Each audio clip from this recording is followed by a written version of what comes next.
అందరికీ నమస్కారం అండి. ఎలా ఉన్నారు అందరూ? నేను కూడా బాగున్నాను. మీరు కూడా బాగుండాలనేసి కోరుకుంటున్నాను. ఇవి చెరువు చేపలు అంటామండి. పచ్చాపలే చిన్నవి. రెయినీ సీజన్‌లో బాగా దొరుకుతాయి. విలేజెస్‌లో అయితే బాగా ఎక్కువగా దొరుకుతాయండి. కాస్ట్ కూడా తక్కువే. కేజీ వచ్చేసి 100, 150 అలా తీసుకుంటారు. కాకపోతే వీటి క్లీనింగ్ అనేది కొంచెం ప్రాసెస్ ఉంటుంది. అది చేసుకుంటే కర్రీ అనేది చాలా టేస్టీగా ఉంటుంది. చాలా హెల్త్ బెనిఫిట్స్ కూడా ఉంటాయంటారు. క్లీనింగ్ మాత్రం కొంచెం టైం టేకింగేనండి. ఎందుకంటే అవి చిన్నగా ఉన్నాయి కదా! ఒక్కొక్కటిగా ప్రతీదీ క్లీన్ చేసుకోవాలి. అందుకు చాలా టైం అయితే పడుతుంది. నీట్‌గా తలలు, పొట్టలు అంతా చిన్న తోకలు ఉంటాయి కదా! అన్నీ క్లీన్ చేసుకుంటే కర్రీ అనేది ఈజీగా చేసుకోవచ్చు. ఇప్పుడు ఈ క్లీనింగ్ ఎలా ఏంటి అనేది కూడా నేను మీకు చూపిస్తానండి. ఎవరికైనా యూజ్ అవ్వచ్చు. చాలా సింపుల్‌గా నీట్‌గా క్లీన్ చేసుకోవచ్చు. ఒకరిమే చేసుకోవాలంటే కొంచెం టైం పడుతుంది. ఇంకెవరన్నా హెల్ప్ ఉండి ఒకరిద్దరు ఉండి చేసుకుంటే ఫాస్ట్‌గా అయిపోతుంది. ఇట్లా తల కట్ చేస్తేనే వచ్చేస్తుందండి.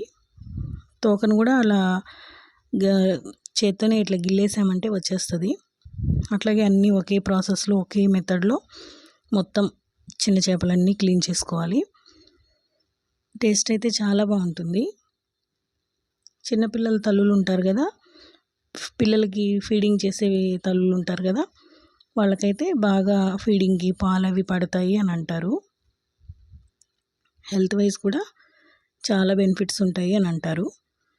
అయితే కొంచెం క్లీనింగ్ మాత్రం ప్రాసెసింగేనండి. ఇదిగోండి ఇట్లా నీట్‌గా అన్నీ ఒలిచేసుకున్న తర్వాత వీటిని వాటర్ వేసి 1, 2 సార్లు క్లీన్ చేసుకొని తర్వాత మనం రాళ్ళుప్పు ఉంటుంది కదా! ఆ రాళ్ళుప్పు వేసి రుద్దామంటే పైన పొలుసంతా ఊడిపోతుంది. ఆ తర్వాత నిమ్మకాయ వేసి రుద్దేశామంటే నీచు వాసన అనేది ఉండదు.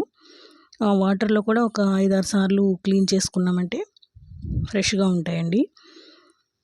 బాగా నీట్‌గా క్లీన్ చేసుకోవాలి కదా! లేదంటే కర్రీ అనేది స్మెల్ వస్తుంది. ఈజీగానే చేసుకోవచ్చు. బాగా సింపుల్‌గా ఉంటుంది. టేస్ట్ అయితే చాలా బాగుంటుంది. ఇప్పుడు రాళ్ళుప్పుని వేసి బాగా క్లీన్ చేద్దాము.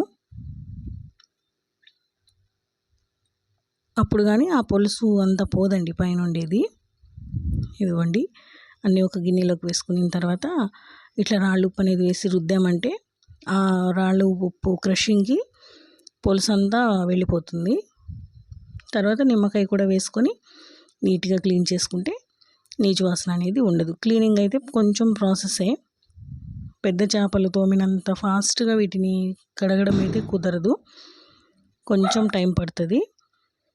కానీ కర్రీ అనేది 2 రోజులున్న స్మెల్ అనేది రాకుండా నీట్‌గా నిమ్మ అనేది లేకుండా చేసుకున్నామంటే చాలా బాగుంటుందండి. రెయినీ సీజన్‌లో మాకు విలేజెస్‌లో అమ్ముతారు తీసుకొచ్చి. ఎక్కువగానే దొరుకుతాయి. కాకపోతే క్లీనింగ్ కష్టం అనేసి పెద్దగా తీసుకోము. వాళ్ళు క్లీన్ చేసి ఇవ్వడానికి వాళ్ళకి అస్సలు టైం సెట్ అవ్వదండి. ఎందుకంటే వాళ్ళు అమ్మేసరికి టైం సరిపోతుంది. ఈ కుండలో చేద్దాం అనుకుంటున్నానండి ఇవాళ కర్రీ. మట్టి కుండని ఇదివరకు తెచ్చిపెట్టి ఆల్రెడీ సీజనింగ్ చేసి పెట్టాను. టేస్ట్ అనేది చాలా బాగా వస్తుంది మట్టి కుండలో. 2 డేస్ ఉన్న స్మెల్ ఏం రాకుండా నీట్‌గా నిమ్మ అనేది లేకుండా కర్రీ అనేది గట్టిగా చేసుకున్నామంటే చాలా బాగుంటుంది. ఈ పాట్‌ని ఎప్పుడైనా వాడుకోవచ్చని ముందుగానే నేను సీజనింగ్ చేసి పెట్టుకున్నాను తెచ్చుకున్నప్పుడే. ఇంకా దీంట్లోకి సరిపడా చింతపండు అనేది నానబెట్టి పిసికి పెట్టుకుంటే మనకి చింతపండు పులుసు అనేది తయారవుతుంది కదా! చింతపండుని అయితే ఈ విధంగా వేసుకున్నాను. ఇంకా దీన్ని కొంచెం గట్టిగా పిసికినట్టు పిసికితే గుజ్జు బయటకు వస్తుంది కదా! చింతపండు పులుసుని అయితే రెడీ చేసి పెట్టుకోవాలి. చాలామంది మెంతులు, ఆవాలు ఫ్రై చేసిన పొడి కూడా రెడీగా పెట్టుకుంటారండి. నేను ఆ పొడి అంతా ఏం వేయట్లేదు. చాలా సింపుల్‌గా ఈజీగా చేసుకునే విధంగా చూపిస్తున్నాను.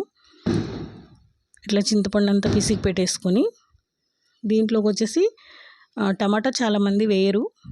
కొంతమంది వేసుకుంటారు. అది ఎవరి ఇష్టం వాళ్ళది. ఒక్క టమాటా, పులుసులోకి సరిపడా ఆనియను, 2 పచ్చిమిర్చి, తిరగమాత వేయడానికి మళ్ళీ సన్నగా కట్ చేసుకున్న ఆనియను. ఇప్పుడు మనం నీట్‌గా క్లీన్ చేసుకున్న ఈ చేపల్ని ఈ కుండలోకి ట్రాన్స్ఫర్ చేసుకుందాము. కుండ కూడా ఏం నెమ్మలేదు కదా!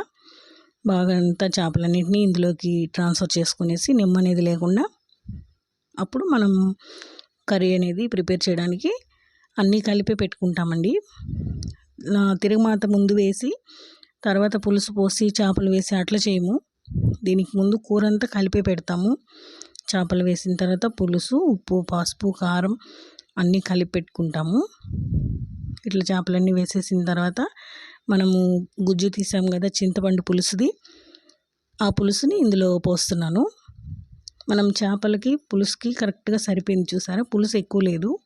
ఇప్పుడు దీంట్లో మన టేస్ట్కి సరిపడా సాల్ట్, అట్లాగే కారం కూడా. నీచుకూర కాబట్టి కొంచెం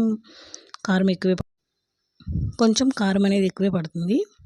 అట్లాగే ఒక చిన్న పసుపు కూడా వేసేసుకుంటాము. ఇప్పుడే కర్రీ అంతా ముందే కలిపి పెట్టుకొని తర్వాత పోపు పెట్టుకుంటాము. ఇదిగోండి, ఎక్కువ గెంటేసి గట్టిగా కలిపేయకూడదు, ఉరికే పైన అట్లా కలపాలి. కర్రీ అంతటిని కలిపేసుకొని మనము అప్పుడు ఇందులోకి మనం ముందుగా కట్ చేసి పెట్టుకున్నాం కదా ఆనియన్ ముక్కలు, టమాటా ముక్కలు, పచ్చిమిరపకాయ ముక్కలు వేసేసి అంత కర్రీ రెడీగా పెట్టుకున్న తర్వాత పోపు వేసుకుంటామండి. నేనైతే ఈ ప్రాసెస్లో చేస్తాను. 2 days ఉన్న కర్రీ అనేది పాడవదు, చాలా టేస్టీగా ఉంటుంది. చేపల కూర ఎప్పుడు చేసిన రోజు కాడికి తర్వాత రోజే టేస్ట్ బాగుంటుంది అంటారు. పోపు కోసరంగా కొంచెం ఆవాలు ఎక్కువే వేస్తున్నాను. అంటే ఆవాలు మెంతులు పొడి వేయనండి నేను, తిరగమాతలోనే ఆవాలు, అట్లాగే జీలకర్ర, తర్వాత మెంతులు, ఇవి 3 వేసి ఫ్రై అయిన తర్వాత ఆనియన్ వేస్తాను. ఈలోపు ఇంకొక పక్కన మనం కలిపి పెట్టుకున్న కూర కుండ ఉంది కదా, దాన్ని గ్యాస్ మీద పెట్టుకుందాము. ఇది కొంచెం హీట్ అయ్యేలోపు తిరగమాత అనేది అయిపోతుంది. అప్పుడు దాన్ని తిరగమాత ఎత్తి కూరలో వేసేద్దాం మనము. కర్రీ అనేది చాలా బాగా వస్తుందండి. ఈ ప్రాసెస్లో ట్రై చేసి చూడండి, ఈజీగా చేసుకోవచ్చు. చిన్న చేపల కూర అయినా ఇవి బాగా ఫ్రై అవ్వాలి. తినిన తర్వాత కూడా ఇంట్లో వాళ్ళు చాలా బాగుంది, టేస్ట్ బాగుందని చెప్పారు. కొంచెం కరివేపాకు అయితే ఫ్లేవర్కి వేస్తున్నాను, అప్పుడు కూరలో కొంచెం టేస్ట్ బాగుంటుందని. ఇదిగోండి, ఇంకా ఉడుకు పట్టలేదు. ఆనియన్స్ అన్నీ ఫ్రై అయిన తర్వాత ఇప్పుడు ఈ పోపుని ఎత్తి కర్రీలో వేసేస్తాను. ఈ విధంగా ఇట్లా వేసేసిన తర్వాత కొంచెం గెంటి తీసుకొని సింపుల్గా అలా కలిపెడతాము. ఎక్కువగా రుద్దేయకూడదు, కూర అంతా ముద్దగా అయిపోతుంది. అట్లా పెట్టిన తర్వాత కూర ఉడకనిచ్చి ఇంకొక 10 secondsకి కూర రెడీ అయిపోతుంది, ఆపేస్తాము అనంగా స్టవ్ ఆఫ్ చేసుకోవాలి. కుండలో చేసేటప్పుడు ఈ టిప్ని ఫాలో అవ్వాలి. కర్రీ అనేది పూర్తిగా మెత్తబడిందాక కుండలో ఉంచకూడదు. కొంచెం ముందుగానే ఆపుకుంటే ఆ కుండ వేడికి కూర అనేది పర్ఫెక్ట్గా ఉడుకుతుంది. నేను చేసిన కర్రీ చాలా టేస్టీగా వచ్చింది. ఇదిగోండి, ఎంత కలర్ఫుల్గా ఉందో, కర్రీ కూడా అంతే టేస్టీగా ఉంది. చాలా బాగా అనిపించింది, అందరు బాగుందన్నారు. ఎంతైనా మనం చేసిన వంటని ఇంట్లో వాళ్ళు తిని మెచ్చుకుంటే మనకు చాలా హ్యాపీగా అనిపిస్తుంది కదా. రైస్ కాలుతుంది, అట్లాగే కూర కాలుతుంది, అయినా కూడా నేను టేస్ట్ చేస్తున్నాను. కర్రీ అనేది చాలా బాగా వచ్చింది. మీకు వీడియో నచ్చినట్టయితే లైక్ చేసి, షేర్ చేసి, సబ్స్క్రైబ్ చేసుకోండి. ఇంకా ఇట్లాంటి మంచి వంటల రెసిపీస్ని, నాకు తెలిసిన రెసిపీస్ని అన్నిటినీ మీకు షేర్ చేస్తాను. కర్రీ అనేది సూపర్గా ఉంది. ఈ మెథడ్లో చేసుకుంటే చాలా బాగా అనిపిస్తుంది. నాకైతే బాగా నచ్చింది. ఇదిగోండి, చాలా టేస్టీగా ఉండింది. ఇవాళకి ఇదేనండి వీడియో. ఇంతటితో ఈ వీడియోని ఎండ్ చేస్తున్నా. ఉంటానండి. బాయ్ అండి.